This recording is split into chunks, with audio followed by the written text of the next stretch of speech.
Beloved and respected blessed families of the unification movement around the world, Korea, the homeland of our faith, is now in the heart of spring, filled with the life-giving energy of the reawakening of the creation. The beautiful flowers and green shoot before us are not simply the result of the passing of the time.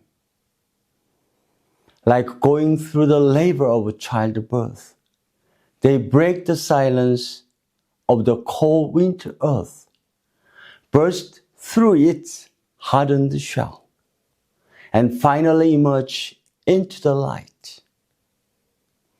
Even if our current environment weighs on us like the final cold day of winter, we believe this is the holy course, preparing us to welcome a greater spring of victory and glory. Amid severe trials, the love true parents have invested for the salvation of humanity does not cease to flow, but continues to bring forth new life. And they continue to work anew within our lives. Throughout this week as well, I sincerely pray that this sublime love and grace may deeply dwell in your families and workplaces. Last week, I spoke about how 4 South American nations, Argentina, Brazil, Uruguay, and Paraguay, are providential nations reflecting the providential positions of Adam, Eve, Cain, and Abel, and are becoming important milestones for the establishment of Chanelu. In these nations, various public foundations, imbued with the devotion and work of a true parent, have been established and developed. These are precious assets that embody both the tradition and future vision of the South American providence. I therefore emphasize that systematically inheriting and developing these foundations is important for us as we move forward. This week, during this final report on our visit to the Central and South America continent, I would like to speak about our time in Bolivia, a nation where witnessing to young people is bringing new hope. The missionary history of the Family Federation in Bolivia has been built upon the devoted effort of Japanese missionaries. In 2016, leaders including the Japanese national messiah were unjustly accused and imprisoned. However, in 2018, they were found innocent and released, having preserved their faith with integrity through the trial. Recently, a new turning point in witnessing has emerged through the combination of the Chanelu witnessing system, the dispatch of witnessing teams from the continental headquarters, and sincere devotions offered at Chanelu.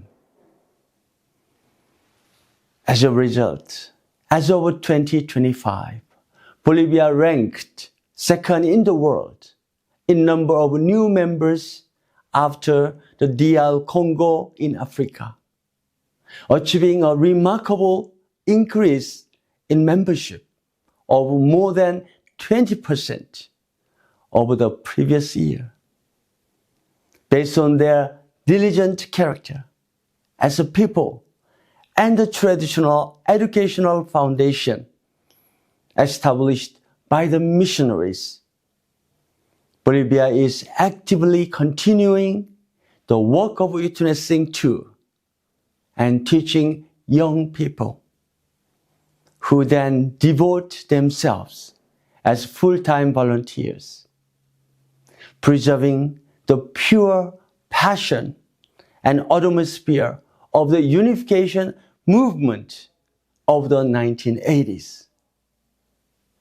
In particular, under the leadership of Regional Director Hilda Claros, whose husband is Japanese, many key public leaders in Bolivia are in their 20s and 30s. About 60% of the members are first-generation youth under the age of 40, making Bolivia a nation with great potential for future growth. On the journey towards the ideal village of Chanelu, our witnessing is not about shouting slogans.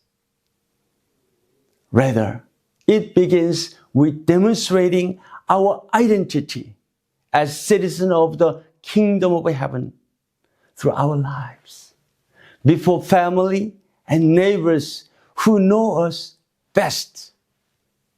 In other words, winning the heart of those close to us. This path is impossible without conviction in and inspiration from the community to which we belong. During our visit to Bolivia, I encountered a precious story that deeply revealed the true essence of witnessing. From a strict educator's family, the eldest daughter was the first to join our church. The natural changes and spiritual fragrance that flowered from her new life touched her 7 siblings, who then, one by one, through works of grace, returned it to the embrace of our Heavenly Parent. This was not the result of meticulous strategy or a technical approach, but the fruit of the warm, family-centered community cultivated by the Bolivian church members. A spirit that touches hearts beyond unfamiliar religious boundaries. In particular, the decision of the third sister, who gave up a stable teaching career to choose a public mission before heaven, left a deep impression on me. It showed that the practice of true love that sincerely value others and embrace them to the end inevitable led to the blooming of 8 flowers, one after another. This touching story clearly testifies to the reality of witnessing in the era of the firm settlement of Chanelu that your mother emphasized. The 8 siblings from Bolivia eloquently demonstrate to us that witnessing carried out not through programs, but through life. Not through theory, but through heart, is the most essential and powerful force for moving the world. Just as 2,000 years ago, the resurrected Jesus told his disciples, "Go into all the world and preach the gospel to all creation. True Mother today has continually emphasized the mission of witnessing and teaching in every circumstance. This reminds us once again that the deeper essence of witnessing lies not in method or outward result, but in the person who embodies true love in his or her life. Ultimately, the true gospel of heaven is revealed and conveyed most clearly and vividly through the life and love of each blessed family member. Beloved, blessed families, for life to emerge, there must first be a warm environment in which it can dwell. The moving spiritual works that took place in Bolivia were also possible because of beautiful family environment had first been prepared. Caring for and devotedly tending for our personal space and surroundings is a sacred mission that creates sanctuary for the heart, where members who have drifted away can return and experience new life taking root. For this coming week, I would like to suggest a small commitment for us to practice together. First, cultivate an environment of a heart. Call to mind a brother or a sister in your community whose footstep had grown distant. Take a moment to offer sincere prayers, filling your heart with warm love, so that whenever they return, they may find rest in our embrace. Second, share that warmth. Reach out to the person through social media or a phone call and convey your sincere heart. A simple message, I remember you and I hope to see you,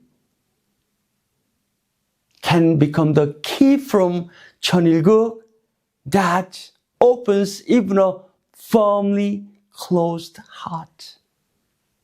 Third, prepare a welcome. Let us make our homes and workplaces into peaceful and restful place for anyone who comes, cultivating our surroundings with our smiles and thoughtful care.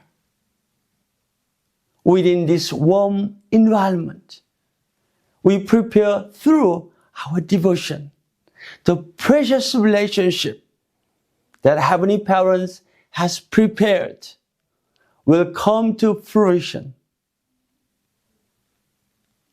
Beloved members, may you carry true parents' love and deep heart within you during this week.